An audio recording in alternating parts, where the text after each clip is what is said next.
décennies, la perle noire incarne le trésor par excellence de l'aquaculture polynésienne. Elle fascine le monde entier et reste la deuxième ressource économique essentielle du territoire, juste après le tourisme. Dans ce magazine, nous explorerons comment les professionnels du secteur s'emploient à commercialiser et à sublimer ce véritable joyau des lagons. Notre voyage débute sur l'île de Taha, au cœur d'une ferme familiale, où ces précieuses perles partent à l'export ou sont directement vendues aux clients et touristes, sous forme de bijoux et autres créations. Moi, c'est Maëva Champon, je suis perlicultrice à Taha avec mon frère et ma maman. Mes parents sont arrivés il y a plus de 40 ans à la voile. Moi, je suis née ici, j'ai grandi ici, donc oui, il n'y avait pas de... Pour moi, c'est mon île et je ne me voyais pas aller ailleurs. Hein. C'est une histoire de famille. Mes parents ont créé la ferme en 2000. Et mon frère et moi avons repris, donc lui s'occupe plus de la production et moi plus de la commercialisation.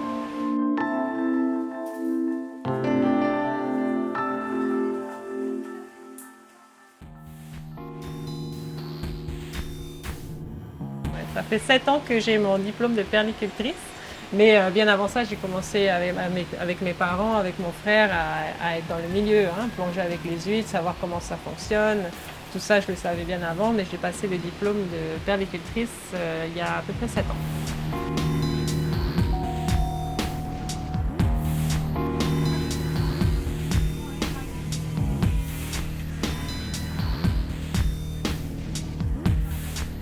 Alors nous, on est une petite ferme perlière comparée à beaucoup d'autres fermes perlières en Polynésie. Et on va produire on va greffer un peu plus de 30 000 huîtres par an pour en récolter autour de 20 000. Et sur ces perles récoltées, il y a la moitié à peu près qui sera commercialisable. Le lagon de Taha n'est pas propice au collectage des huîtres parce que c'est un lagon qui est très ouvert, donc facilement les larves d'huîtres s'en vont à l'extérieur. Par contre, parce que c'est un lagon très ouvert, c'est un lagon qui est très brassé et très frais et qui est parfait pour grossir les huîtres.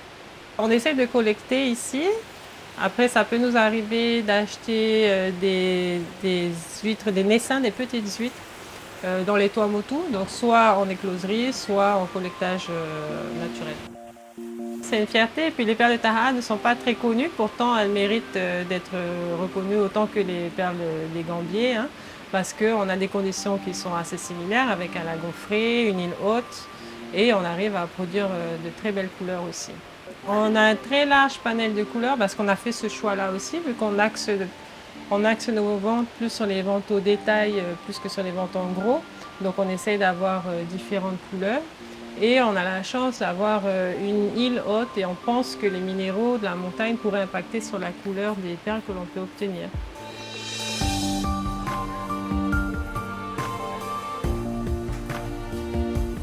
On vend essentiellement au détail, donc notre meilleure production, on va les sélectionner pour faire nos propres bijoux ou vendre les perles nues au détail. Il y a certains bijoux qu'on achète déjà faits. Donc ce qu'on fait, c'est qu'on monte les perles ici, hein, donc elles sont percées et montées sur les bijoux qu'on a sélectionnés. Et il y a une petite partie où on essaie de faire de la création. Donc on travaille avec des bijoutiers un peu partout dans le monde. On commence à se mettre dans le dessin 3D pour faire des bijoux un peu plus particuliers. Donc là, ce sont des bijoux qu'on a dessinés avec un bijoutier en Afrique du Sud. Donc ils sont en bois, donc en ébène, avec des incrustations d'or et de platine. Donc là, ils ne sont pas encore montés, on va les monter bientôt. Il va falloir qu'on fasse la sélection des perles et ensuite qu'on les monte. Donc ça, ce sont des bijoux uniques qu'on dessine une seule fois et ensuite, si on en refait d'autres, on en fait des différents. Hein. On appelle ça le Milky Way, hein, la technique de la constellation. Donc le noir, c'est du bois et chaque petit point, c'est de l'or qui a été incrusté. Hein. Et doucement. Hein. Voilà.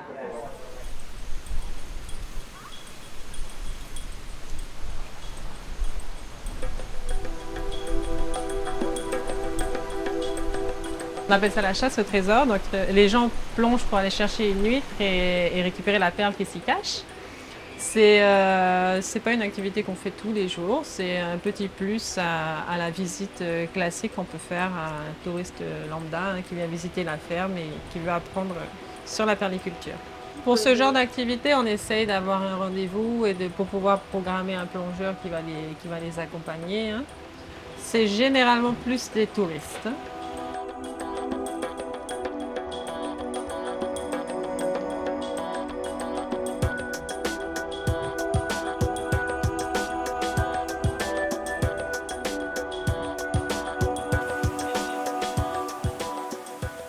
Il y a beaucoup de choses qui tournent autour de la perle. Par exemple, pour emmener les gens en snorkeling, il faut avoir un diplôme. Donc déjà, ça, c'est un métier. Il y a la bijouterie qui va aussi avec la perliculture. Il y a bien sûr le côté aquaculture, mais il y a plein d'autres choses qui peuvent aller avec et tourner autour de la perle, qui est quand même le joyau de la Polynésie. Quand les gens connaissent la façon dont est fait une perle et comprennent la complexité, généralement, ils sont tous fascinés par cette petite perle.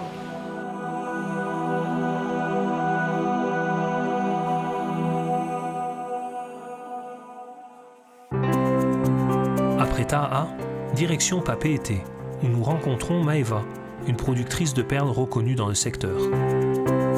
Dans les jours qui suivent, elle a prévu des rendez-vous avec des négociants et des acheteurs. Dans ces locaux, elle prépare ses meilleurs lots pour les négociations. Une routine technique au cours de laquelle Maeva nous révèle les enjeux et spécificités qui permettent aux producteurs de commercialiser leurs perles dans les meilleures conditions.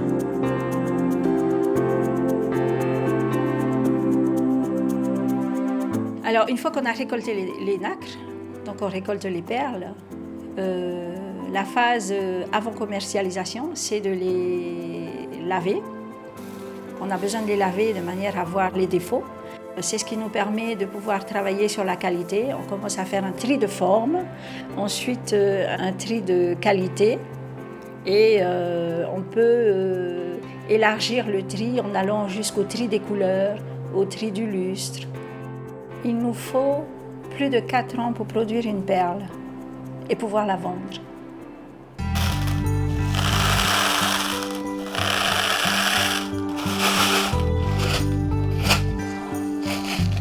Pour la commercialisation, on a un réseau d'acheteurs. On a le réseau international, c'est-à-dire les acheteurs étrangers, et on a aussi en complémentarité le réseau local, c'est-à-dire les négociants. Donc les acheteurs étrangers et les négociants connaissent quasiment tous les perliculteurs.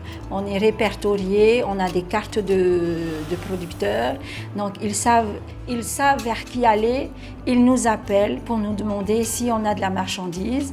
Ensuite on se cale, on se donne rendez-vous, on se voit et puis commence la négociation.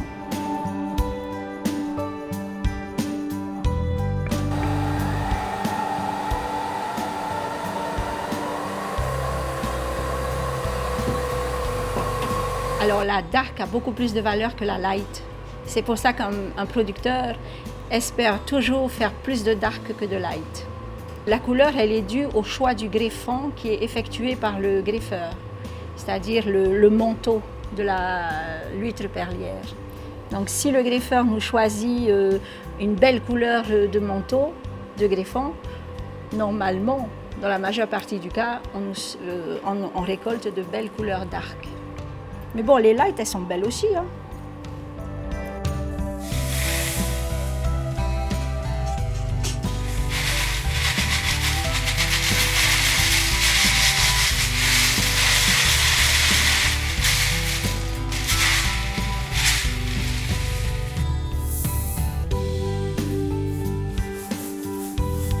Nous, en tant que producteurs, quand on vend une récolte, on vend toutes les perles avec toutes les couleurs qui sont dans la récolte. Le Japon, je dirais que le marché asiatique, c'est beaucoup ce qui est peacock vert foncé. L'Italie, c'est beaucoup ce qui est light, c'est-à-dire tout ce qui est gris, light. La France aime toutes les couleurs, que ce soit les dark, les peacocks, les light. Le marché français, pourvu que les perles soient de belle qualité, soient d'un beau lustre et d'une belle couleur. Les États-Unis sont beaucoup plus friands de tout ce qui est très dark, c'est-à-dire vraiment foncé, hein, tirant même jusqu'au noir. Après, ça dépend de l'acheteur aussi. Hein. Si l'acheteur il préfère avoir des bleus, eh bien, il les achètera à un meilleur prix que d'acheter des peacocks. Tout dépend du marché de l'acheteur. Les chiffres concernant l'exportation en 2023, il me semble qu'on était aux alentours de 8 millions, entre 8 millions et 10 millions. Pour 2024, je sais que jusqu'à octobre, on est aux alentours de 4 200 000 perles. Plusieurs raisons peuvent faire fluctuer le marché de la perle. Il ne faut pas qu'on oublie qu'il y a les perles, les gold, d'Australie, de Malaisie. Donc quand ces perles atteignent un prix très très haut, j'ai l'impression que les acheteurs se rabattent vers nos perles de culture de Tahiti. Il y a aussi la délibération de 2017, la loi de 2017, qui instaure un quota de nos jours. Donc on aura moins cette impression de marché inondé, surtout de marché inondé par des perles qui auraient été produites illégalement. Maintenant, c'est très, très contrôlé. Tu as ta carte, tu as tant d'espace, tu produis tant d'espace, tu commercialises tant de perles. Donc tout ça, ça permet aussi de maintenir un prix et puis la professionnalisation du secteur. On a remarqué que depuis quelques années, l'eau est quand même un peu plus chaude hein, à certaines périodes. L'année dernière, je me rappelle, on était monté jusqu'à 31. C'était très chaud, ce qui a causé un impact, on pense, hein, sur le collectage. Et on espère que ça ne va pas trop affecter nos nacres greffées. Donc c'est la raison pour laquelle on est obligé de maintenir nos nacres entre deux eaux, mais jusqu'à une profondeur où l'eau reste encore fraîche.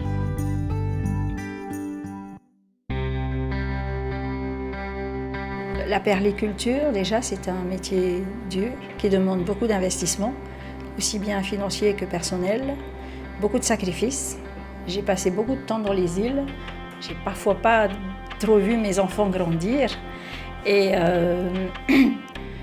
Mais pour en arriver à récolter un produit magnifique, qui est un produit de luxe, dont j'espère que la France en est fière, parce que c'est quand même un produit de luxe français.